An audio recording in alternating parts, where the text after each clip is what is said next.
นะก็คือเอาวุ้นมาให้เจ้เพิ่น เนาะเอาเรียบร้อยทุกคนเนาะบุญเพ่งได้กินข้าวแล้วบ่ฮะบุญเพ่งเฮ็ดเพิ่นเลยเด้บุญเพ่งป้าเจ้าแม่จะกินวุ้นงับๆอยู่ผู้เดียวพี่เด้อมาได้แม่มากินน้ำลาวนี่สบายดีสวัสดีไว้พี่น้องปลาลุงเบิดทุกคนมื้อนี้ก็เอามาหาเพิ่นเนาะมันสิมีพิษบ่อันนี้มันมีรสชาติหวานเด้มันสิมีอันนั้นกันบ่กับพญาติสัตว์เจ้าฮะอันนี้ก็คือเอาวุ้นมาให้เนาะคือเพิ่นซื้อได้ทุกคนบ่แม่นว่าอันนั้นได้เจ้าติดหนี้แม่เฮาน่ะ 3,000 มีแม่น 1,000 เด้เจ้าเพิ่นบอกเฮาว่า 1,000 ว่าซั่นอย่าเอาลายพอเลยฮะเอาก็เอาซ้ำนั้นแหละเขาซื้อเขาขายเนาะอันว่าเขาบ่ซื้อบ่ขายก็ให้ซื้อๆมาก็ตั้งหันพอดี 3,000 เนาะเลยเพิ่นว่า 1,000 ว่าซั่นเนาะบางก็เลยเอาแล้วนะเด้งมานะแม่ป้าสาวอันแม่จะกินไปเรื่องแค่นี่โอ้เป็นยังมันหายพออิ่มนะบ่เป็นยังคืออิ่มนะอิ่มไว้แท้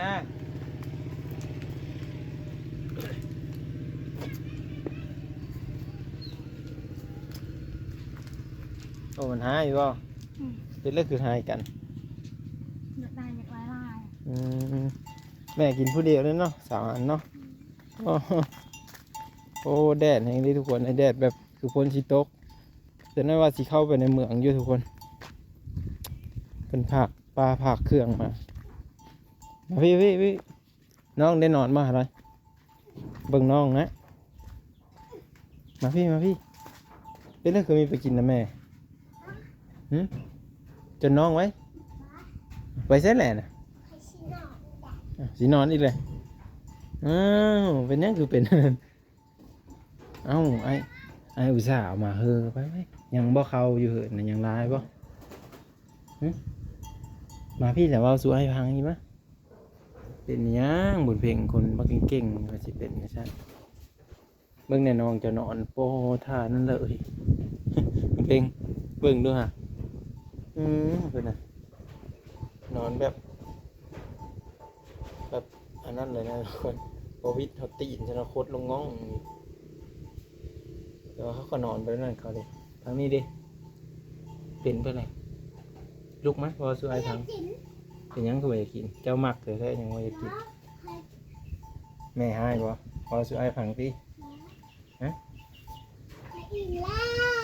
เป็นยังคืออิ่มเลยยังไม่ทันได้กินเลยสิอิ่มเป็นยังคืออิ่มฮะมาพี่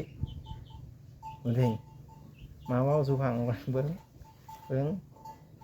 บุญเพ่งมาว่าสุพังก่อน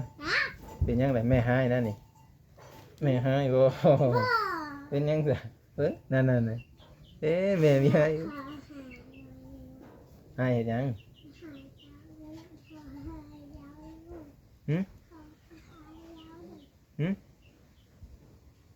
เป็นยังไง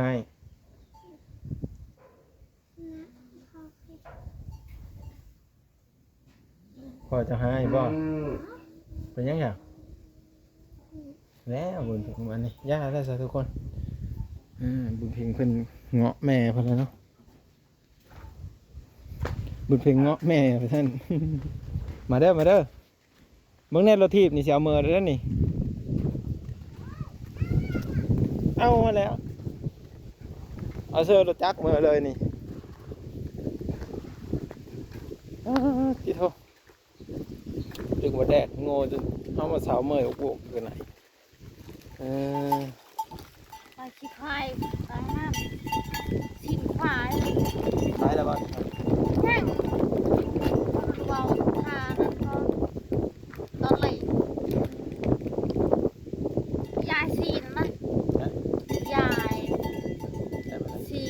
นควายได้แล้วบ้าง บ่เอาบ่ต้องเอาเงินให้มันกินให้คนกิน ไอ้คนกินที่ชื่อนี้ Ừ. ไม่คอยตายภาคบ่ Nè. Thịt sư. คอยตายภาค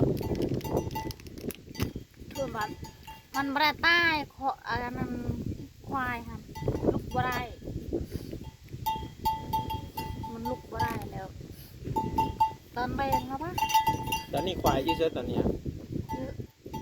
Dịp hà ở nằm. Dịp gần nè nồi. อืม Khoai mê nồi. Mình lúc vào đây đều. Như hắn đấy. อืมแต่เขาเอามาให้กินที่ซื้อบ่ Ừ. ว้าใจดีแท้เราไม่จะได้เงินบ่ควายโตเป็นเทอละหมื่น Vô giặc đây. เราเว้าบ่เขาสิท่าเบิ่งขันไปฮอดเหือนค่อยสิ Chị thăm luôn. แล้วเว้าแต่ดนนะหรือพัวจะเว้า Con một vào. จะให้กินที่ซื้อสิเนาะ Thật khó đấy bắt chữ đấy. Thành con đợt khoai này thành cái tao ngao เขาเว้า về ปกติเขาก็ขายกันนั่นแหละคันหมูควายบ่ตายภาคก็ได้ เอาเนี่ยก็ได้ขายแล้วให้กินซื่อ ตอนแรงแล้วอ่ะบ่ ๆตอนแรก ชิ้นควายได้บ่ปิดกลับบ่ มันบ่คิดดอก เจ้ากินอันนี้แหละเจ้าผักเบิ่งเด้อกับตัวเจ้าจะได้ว่าเป็นชักเป็นอันนั้นนี่แต่ว่าอันนี้มันมีรสชาติหวานนะเขาว่ามันมีรสชาติหวานมันสิเกี่ยวกับอีหยังระบบเลือดจะว่าได้แล้วกินยาเป็นประจำอยู่ที่เช้านี้กินอยู่ที่ กินแล้ว ใส่อยู่ เพื่อก็ดูดให้ โหดูดให้บ่ดีนะมันดูดเองแล้วมันบ่เทิงขีดมันเนาะเจ้าก็ไม่รู้จักบ่ขีดมันสำเร็จ หมู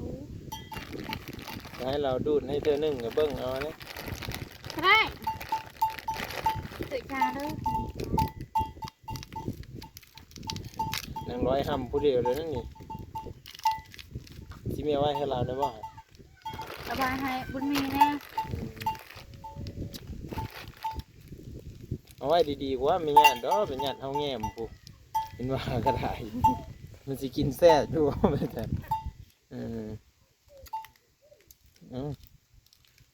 เป็นเพลงให้แม่แล้วแม่มีเอากินนะจ๊ะอิ่มแล้วนะจ๊ะ ควายหันลุกบ่ได้ แล้วพอเจ้าไปตึกแฮน่ะไปตึกเอาป่าบ่หรือไปตึกอะไร ตึกปลาหาแล้ว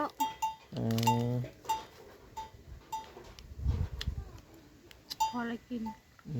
คือไปเก็บไว้นั่นน่ะเตาน้ำมานี่เดี๋ยวหัวเย็บแตกปอก ซียับได้บ่ โอ้โหลองมึงดูหันเจ้าไล่มันไปมึงดูหันมันไม่ได้หูจักความคนได้โง่นะอันนี้จะไล่ฮือๆมันแห่งเยมนจะเจ้าสัตว์กับคนมากัน นี่ ความรู้สึกมันก็ต่างกันนะ อาพานอาพาน เนี่ยมันไม่มาใกล้เจ้าแล้วฮะ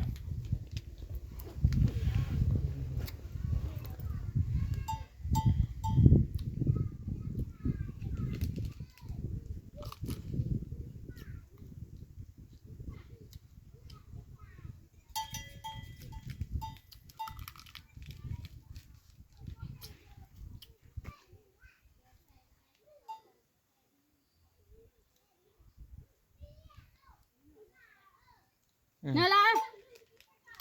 แล้วให้ที่เราจมผู้เดียวว่ามูมอยู่ ลองเพลงเลย ร้องเพลงก็เป็นเนาะ จอยบายประทายแล้วบอลกลางบ่ ไป อยู่บ้านชิดชันเลย ไปคือกันถ้าเจ้านี่แหละคนขยันขันแข็งเฮามานี่ก่อนถ่ายได้อยู่ตีมื้อนี้ไม่ได้เฮ็ดเพิ่นระบบมื้อนี้เฮ็ดแต่หางไก่บ่ ทาพอนุดก่อนไปเจอควายหมูก่อนควาย อืม ตอนเล่น เดี๋ยวสิท่ากินชิ้นนะบ่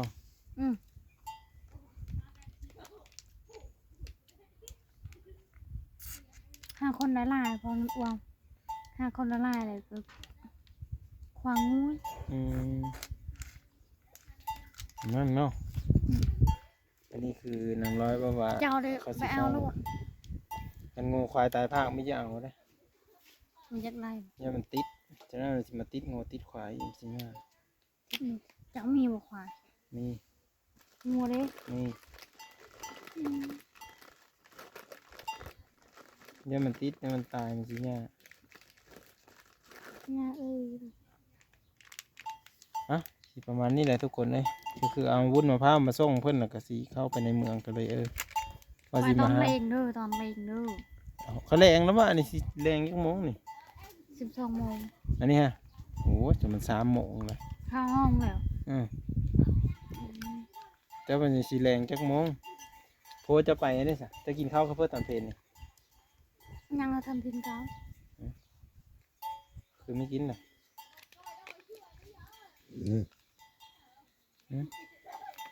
เป็นยังคือ น้ำเลยชิหมดแล้ว น้ำยัง น้ำกินมาแล้ว อดเอาแล้วบัดนี้ ของเจ้าหมดแล้วบ่ อืม ไปส่งน้ำแล้ว น้ำหมดแล้วน้ำกินก็หมดแล้วสลายเอ้ยอย่าไปยัดจงซ้อนเฮาอีกเด้อบัดนี้เด้อ อืม อย่าไปยัดจงซ้อนเฮาเด้อบัดนี้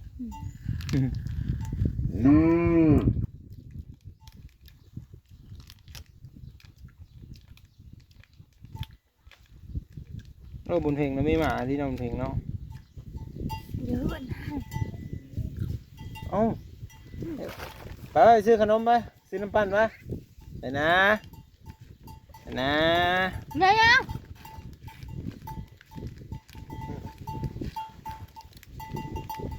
ซื้อน้ำปั่นไป เดี๋ยวจะได้ เขาตะดังเขาตะดังจ้าเด้อ ลูกเคยมาแล้วบอยจอยไปซื้อมาเร็วนี้โมเห็นบอกจอย เอาเดี๋ยวว่าเราก็มาหาเจ้าหวานนี่แม่นวะ ถูกมันเหมาะซื้อหาไม้ ฮะ มันเหมาะเมื่อวาน เรามาพี่นะ มืออื่นตั้งซื้อมา เออแต่ว่าวันนี้เราเข้ามาบ่ มันเป็นซื้อหมอนเลย อ่ะนั่นแหละอยู่ดีมีแหงคือเก้าไปกลับก่อนเด้อทุกคนเด้อเสียอะไรบุญเพลงเพลงก็ยืนของเขาไอ้ดำไปกลับก่อนทุกคนขอบคุณพี่น้องที่เข้ามาติดตามรับชมเบิ่งเนาะเดี๋ยวบางสิกลับก่อนเด้อ